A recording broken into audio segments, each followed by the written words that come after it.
घृणा की नज़र से नर्सेज को वहाँ पे देखते हैं कि इन्होंने स्टेथ क्यों में डाल दिया, क्योंकि ये तो डॉक्टर्स का ही काम है। वो लोग वोमिट किया है पेशेंट फ्लोर के ऊपर, तो हमें क्लीन करना है। पेशेंट ने स्टूल किया है बेड के ऊपर या फिर फ्लोर के ऊपर, कहीं पे भी अगर वो ऐसे फैल गया, कहीं पे भी अगर वो चीज़ें हो गई तो हमें ही क्लीन करनी है। Hello friends, welcome back to my YouTube channel. तो आज मेरे 6 मंथ कंप्लीट हो गए ग्रेटर लंदन में एज ए रजिस्टर्ड नर्स। तो बहुत सारे फ्रेंड्स के मुझे मैसेज आते हैं कि वहाँ पे जो हॉस्पिटल का वर्क है वो कैसा है, या फिर वर्कलोड कितना है, और यहाँ का जो सिस्टम है वो सब कैसा है, नर्सेज की रिस्पॉन्सिबिलिटीज़ कैसी है।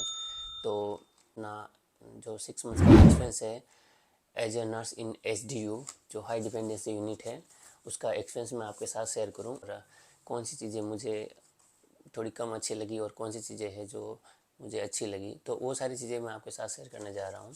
तो चलो स्टार्ट करते हैं। तो फर्स्ट 1.5 मंथ जो हमारा था वो हमारा ओस की प्रिपरेशन में निकला था। मीन्स कि जो हमारा ओस की सेंटर है वो अलग है, हॉस्पिटल से अलग है, सेंटर है उसका। तो वहाँ पे हम प्रिपरेशन करते थे ओस की। तो वहाँ पे कोई भी रियल पेशेंट वगैरह नहीं होता था। वहाँ पे मैनिकन वगैरह जो डमी वगैरह होती थी उस पर हम प्रैक्टिस करते थे, और जो प्रोसीजर होते थे उसके ऊपर डेमोस्ट्रेशन करके हम जो ओस की प्रिपरेशन थी वो की थी हमने। फिर ओस्की के बाद हमारी हॉस्पिटल ड्यूटी स्टार्ट हो गई थी। तो हॉस्पिटल ड्यूटीज़ में ऐसा नहीं कि फर्स्ट दिन ही हमें पेशेंट मिलना शुरू हो गया था। उसके बाद हमारा 1.5 मंथ, जब तक कि हमारा ओस्की का जो रिज़ल्ट आया उसके बाद हमारा पिन मिलता है। कि जैसे हमने ओस्की दिया उसके बाद हमारा पिन आता है, और उसके बाद हमें बैंड 4 से बैंड 5 पे अपग्रेड करते हैं वो लोग। उसके बाद हम आरएन बनते हैं। तो जब तक वो पिन आता है तब तक हमें सुपर न्यूमरेसी पीरियड में रखते हैं। मींस कि कोई भी सीनियर नर्स होती है उसके साथ हमारी ड्यूटीज़ लगती है। उस टाइम हमें अपना पेशेंट नहीं मिलता है। जो सीनियर नर्स होती है उसके पास पेशेंट होता है, लेकिन वो हमें सिखाती है कि यहाँ का जो डेली रूटीन है वो कैसा है, या फिर जो डेली वर्क है वो कैसा है, जो डॉक्टर्स के जो ऑर्डर है उसको कैसे फॉलो करना है, या फिर जो सिस्टम वर्क है उसको कैसे हमें करना है। तो जो रूल्स या फिर जो प्रोटोकॉल्स है कैसे फॉलो करना है, वो सारी चीज़ें हमें जो सीनियर नर्स होती है वो हमें बताती है। उसके अलावा हेल्थ एजुकेटर होते हैं डिपार्टमेंट में, जो हमें हर चीज़ स्टेप बाय स्टेप बताते हैं कि हमें ये चीज़ ऐसे करनी है या फिर ये चीज़ ऐसे करनी है। तो हर तरीके से वो हमें गाइड करते हैं।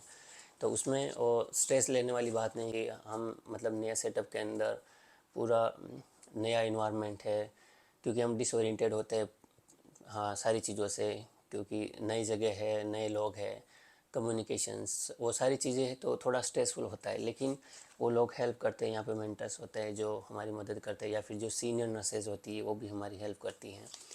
तो वो थोड़ा हमें शुरू में लगता है कि हम वो चीज़ कैसे करेंगे।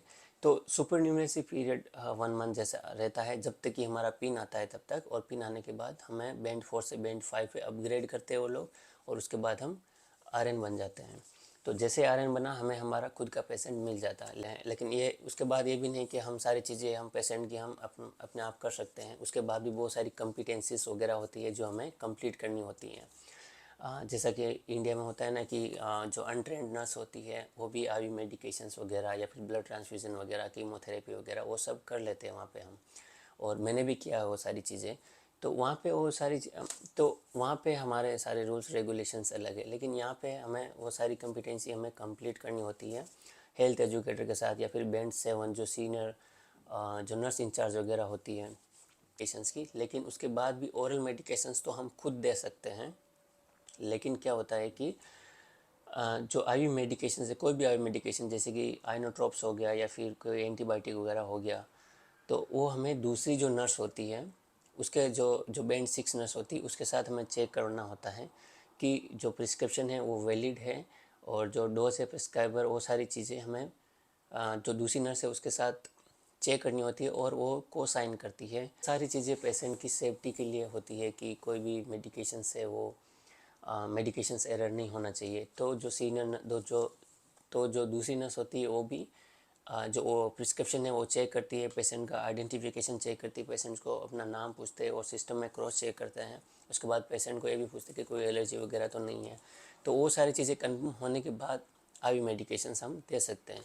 तो ये तो सारी जनरल चीज़ें हो गई कि कैसे वो उसकी हुआ था, कि फिर सुपर न्यूमेरेसी पीरियड स्टार्ट होता है, फिर कम्पिटेंसीज होती है। अभी हम बात करते हैं कि जो डे है वो कैसे स्टार्ट होता है, जो ड्यूटी का जो शिफ्ट है वो कैसे स्टार्ट होता है।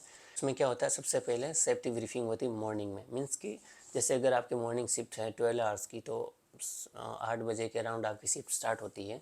तो उसमें सबसे पहले सेफ्टी ब्रीफिंग होती है, वो जो रिसेप्शन होता है वहाँ पे। तो सारे नर्सेज जो मॉर्निंग शिफ्ट में आती है वहाँ पे कलेक्ट होते हैं, और जो सेफ्टी ब्रीफिंग होती है उसमें वो लोग एक्सप्लेन करते हैं कि कौन सा पेशेंट है वो 1-to-1 है। मीन्स कि पेशेंट को अगर फॉल रिस्क है, या फिर पेशेंट मेंटली चैलेंज है, लेकिन जैसे कि डेमेंशिया या डेलीरियम है पेशेंट को, फिर उसकी जो सेफ्टी है वो कॉम्प्रोमाइज़ हो रही है, तो उसको 1-to-1 पे रखते हैं।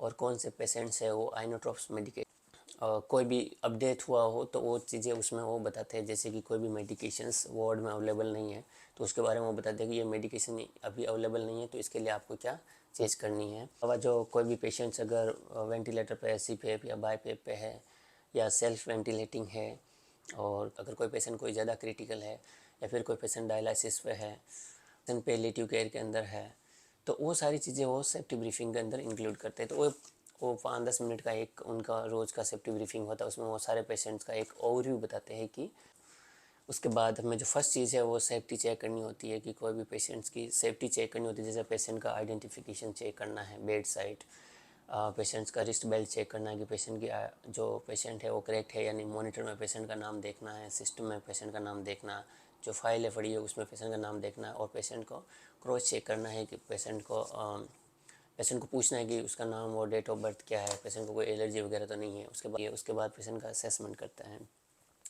तो ये एक डेली रूटीन है। पेशेंट के असेसमेंट में भी बहुत सारे चीज़ें हम चेक करते हैं। पेशेंट्स की पुपिल रिएक्शंस, हम पेन टॉर्च से पेशेंट्स का पुपिल रिएक्शंस देखते हैं। पेशेंट्स के लंग साउंड से है वो सुनते हैं, और उसके अलावा कैपिलरी फिलिंग टाइम देखते हैं। पेशेंट्स की एक्सट्रीमिटीज़ या देखते हैं स्वेलिंग वगैरह तो नहीं, पेशेंट की उसका टेम्परेचर कितना है, स्वेलिंग है तो ज़्यादातर पेशेंट को जो सर्कुलेशन है वो बराबर है या नहीं है, और पेशलाइज है या नहीं है, पेशेंट को पेन कंप्लेन है या नहीं है। मेरे पर्सनल एक्सपीरियंस की बात करता हूँ कि मुझे कौन सी चीज़ें हैं जो थोड़ी शुरू में थोड़ी मुश्किल सी लगी थी। तो शुरू में मुझे लगा था कि मतलब कैसे डॉक्टर्स के राउंड होंगे, या फिर का जो प्रिस्क्रिप्शन है मैं कैसे फॉलो करूँगा, या फिर मैं कैसे देख के उन चीज़ को पता लगाऊंगा। क्योंकि थोड़ा टेंशन था कि डॉक्टर अगर राउंड में आएगा मुझसे कुछ पूछेगा तो थोड़ा वो टेंशन होता है। क्योंकि कम्युनिकेशंस आप भले ओईटी दे के आ जाओ, लेकिन यहाँ पे जो इन लोगों का जो फ्लुएंसी है वो थोड़ा फास्ट होता है, तो शुरू में थोड़ा दिक्कत आता है, लेकिन धीरे धीरे आप वो हमें उस चीज़ से हम फेमिलराइज हो जाते हैं, तो वो सारी चीज़ें फिर समझ में आने लगती हैं।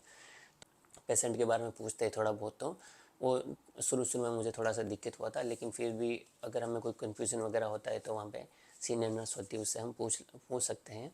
और उसके अलावा जो उनका जो डेली राउंड होता है उसके अंदर वो मेंशन करते हैं कि पेशेंट का आज का प्लान क्या है। जैसे थोड़ा मुझे नर्वसनेस लगी थी शुरू में कि सेम वैसा है कि पेशेंट के साथ हमारा इंटरेक्शंस कि पेशेंट होते हैं उनका स्पेशली थोड़ा एक स्लर्ड स्पीच होता है, क्योंकि वो बीमार होते हैं तो वो बराबर बोल नहीं पाते। कई सारे पेशेंट्स ऐसे होते हैं कि थोड़े ड्राउजी होते हैं, या फिर स्लीपी होते हैं, डिजी होते हैं, तो वो बराबर बोल नहीं पाते। तो वैसे ही हमारा कम्युनिकेशंस थोड़ा वेरियस होता है। और उसके बाद अगर वो ड्राउजी है तो उनका जो स्पीच है वो बराबर क्लियर नहीं होता है, तो वो थोड़ा अंडरस्टैंडिंग में थोड़ा दिक्कत आता था। लेकिन अभी धीरे धीरे वो भी रिजॉल्व होने लग गया है। और उसके बाद रिलेटिव्स के साथ इंटरेक्शंस करना, जैसे इंडिया में तो अगर कोई भी हमारे रिलेटिव्स वगैरह कोई भी एडमिट हुआ तो वो एडमिशन से लेकर डिस्चार्ज तक जब तक हम घर पे नहीं लाते तब तक हम हॉस्पिटल में रहते। एक जना तो हमेशा हॉस्पिटल में रहता ही है। लेकिन यहाँ पे क्या होता है कि जब कितना बड़ा हार्ट सर्जरी होता है या लंग सर्जरी होता है, तो ये लोग पेशेंट को एडमिट कर देते हैं, सर्जरी भी हो जाती है, पेशेंट आईसीयू में आ जाता है, लेकिन तब तक भी कोई भी रिलेटिव्स का पता नहीं रहता है कि, क्योंकि बहुत सारे पेशेंट्स के जो रिलेटिव वो आते ही नहीं हैं, तो उनको फ़ोन पे हमें अपडेट करना होता है कि पेशेंट का क्या चल रहा है, पेशेंट का सर्जरी हो गया उसके बाद पेशेंट कैसे रिकवर हो रहा है, पेशेंट इसका प्लान ये है, पेशेंट ने खाना स्टार्ट कर दिया, पेशेंट को पेन नहीं है, और नेक्स्ट जो प्लान है उसके बारे में हमें रिलेटिव्स को एक्सप्लेन करना होता है। तो नेक्स्ट जो है वो थोड़ा, और ज़्यादातर वो किसी को अच्छा नहीं लगता है, क्योंकि इंडिया में हमारे क्या जो डिपार्टमेंट होते हैं उसके अंदर वार्ड बॉय होते हैं या फिर जो अटेंडर होते हैं वो हमारा हेल्प करते हैं पेशेंट का जो डेली केयर होते हैं उसके अंदर। जैसे पेशेंट्स का बेड सीट है, पेशेंट्स का जो पेशेंट की ड्रेस वगैरह है, पेशेंट का जो गाउन है, पेशेंट की बेड सीट वगैरह है, वो सारे चेंज करने में जो वार्ड बॉय होते हैं वो सब करते हैं। लेकिन यहाँ पे जो ये सारे काम नर्सेज के हैं, मीन्स की पेशेंट्स का बेड सीट चेंज करना, पेशेंट्स की हेयर केयर करना, पेशेंट्स का ओरल केयर करना, पेशेंट्स के गाउन वगैरह चेंज करना, अगर मॉर्निंग में मॉर्निंग केयर करना। और उसके अलावा उसके अलावा जो है वो पेशेंट्स का जो एंड ब्लैडर केयर भी हमें ही करना होता है। Bowel and bladder care means कि पेशेंट को अगर कमोड की ज़रूरत है तो कमोड हमें ही देना है पेशेंट को। यहाँ पे अगर कोई वार्ड बॉय या फिर अटेंडर नहीं होता है, जो अगर पेशेंट को अगर कमोड की ज़रूरत है तो हमें कमोड देना होता है, तो वो उसके ऊपर बैठ के अपना जो बाउल है वो उसको ओपन कर सकता है। मीन्स कि जो स्टूल वगैरह उसने पास किया उसके बाद जो स्टूल का जो केयर है वो भी हमें करना, मीन्स कि स्टूल को हमें डिस्कार्ड भी हमें ही करना है। और उसके बाद अगर हमने जो कमोड यूज किया है उसको क्लीन करके वापस स्टोर में भी हमें रखना है। और इसके अलावा भी अगर पेशेंट को वॉमिट हुआ है, अगर वो फ्लोर पे गिरा है, तो यहाँ पे क्लीनर वगैरह जो होते हैं वो क्लीन नहीं करते, वो हमें क्लीन करना होता है।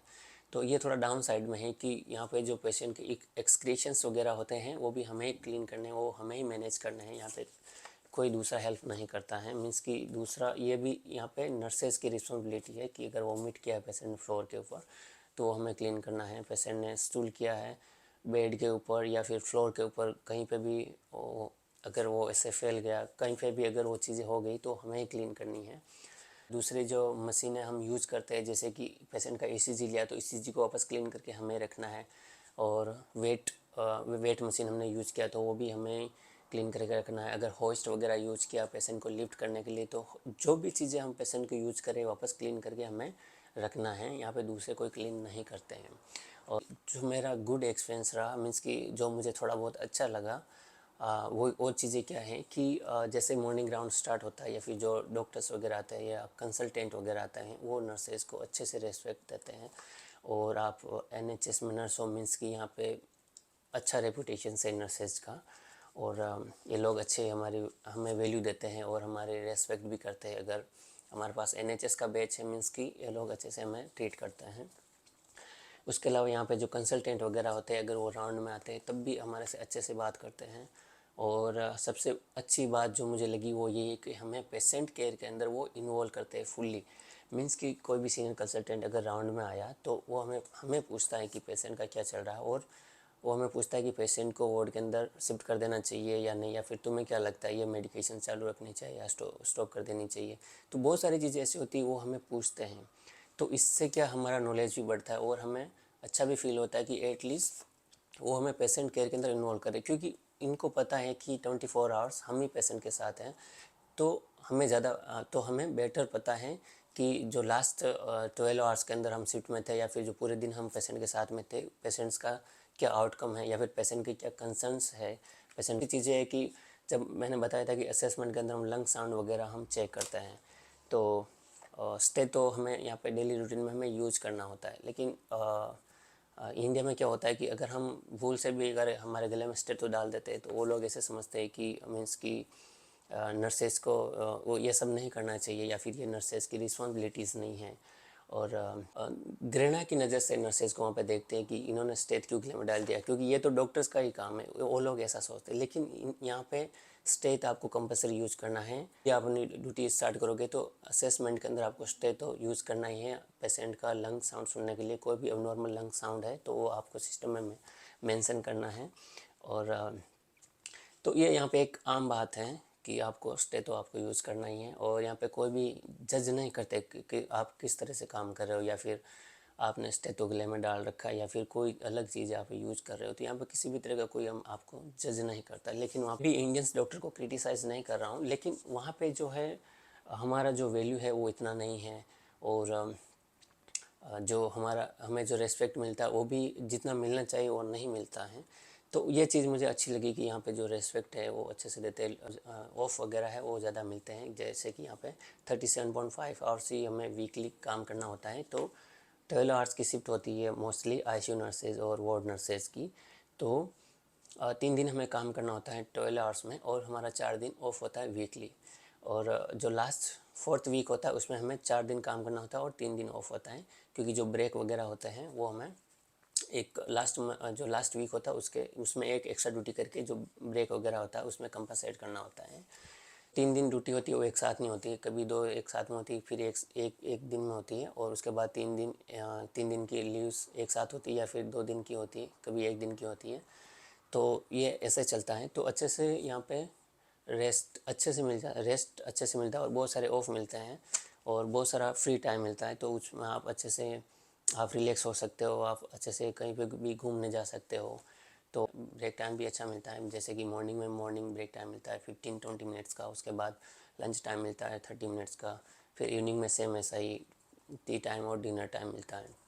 तो टोटल एक दिन का 1.5 आवर्स का हमें एक ब्रेक टाइम मिलता है 12 आवर्स की शिफ्ट के अंदर। तो उस 12 आवर्स की शिफ्ट में ऐसा है कि अगर आप पेशेंट को छोड़ के 30 मिनट्स के ब्रेक पे जा रहे हो, तो उसमें जो दूसरी नर्स होती है वो पेशेंट्स को देखती है। हम 30 मिनट के अंदर हम फ्री माइंड होकर अच्छे से रिलैक्स हो सकते हैं, अच्छे से ब्रेक ले सकते हैं।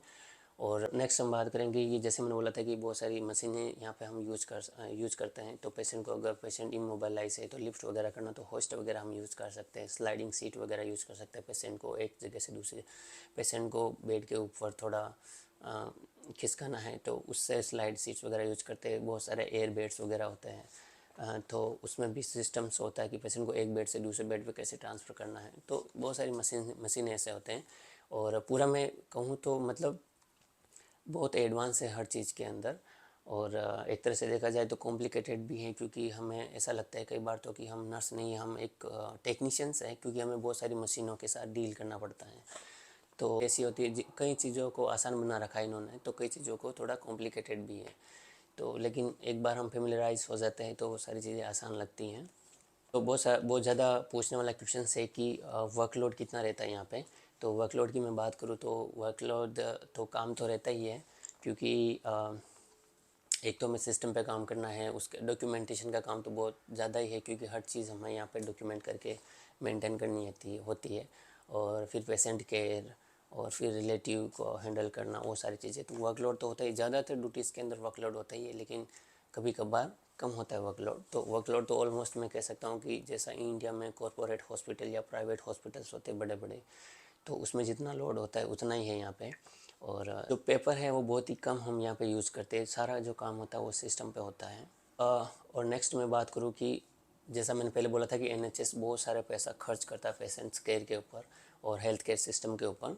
तो यहाँ पे कोई भी रिसोर्सेज की कोई भी कमी नहीं है, हर चीज़ फुल है स्टॉक के अंदर, हमेशा फुल रहती है। रेयरली कभी कोई चीज़, एक आधी जो चीज़ होती है उसमें कमी आ जाती है, मेडिकेशंस वगैरह उसमें।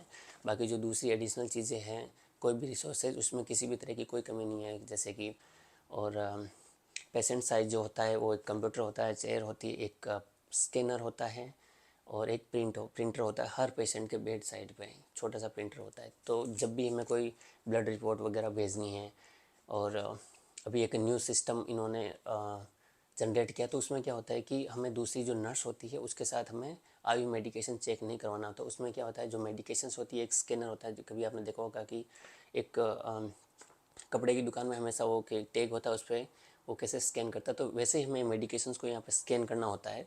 और फिर पेशेंट का जो आईडी बेल्ट है उसको स्कैन करना है। तो वो जैसे ही वो अगर दोनों चीज़ें करेक्ट है तो उस पर राइट हो जाता है, और फिर हम उस पर साइन कर सकते हैं। तो ऐसे क्रॉस चेक होता है।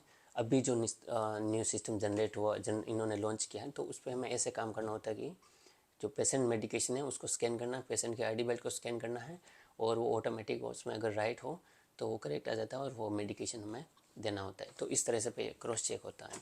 मैं ये बताना चाहूँगा कि एक सारी नर्सेज़ के पास पेशेंट्स होते हैं, लेकिन एक इंचार्ज होता है उसके पास पेशेंट नहीं होता, या फिर एक दो नर्सेज़ और होती है जो रनर में होती है।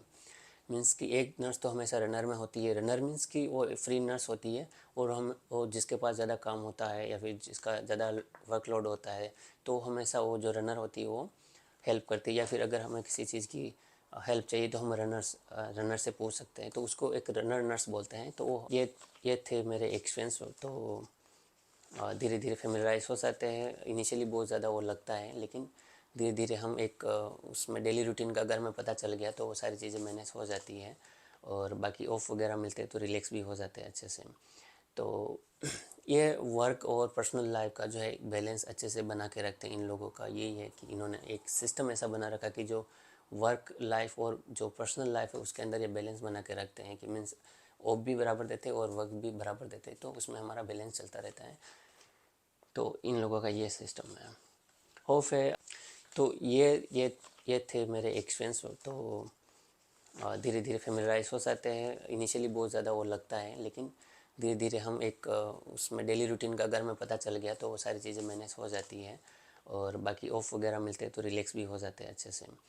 तो ये वर्क और पर्सनल लाइफ का जो है बैलेंस अच्छे से बना के रखते हैं इन लोगों का। यही है कि इन्होंने एक सिस्टम ऐसा बना रखा कि जो वर्क लाइफ और जो पर्सनल लाइफ है उसके अंदर ये बैलेंस बना के रखते हैं कि मीन्स, तो इन लोगों का ये सिस्टम है। होप है आपको ये वीडियो अच्छा लगा होगा, और अच्छा लगा हो तो सब्सक्राइब ज़रूर करें, और थैंक यू फॉर वॉचिंग।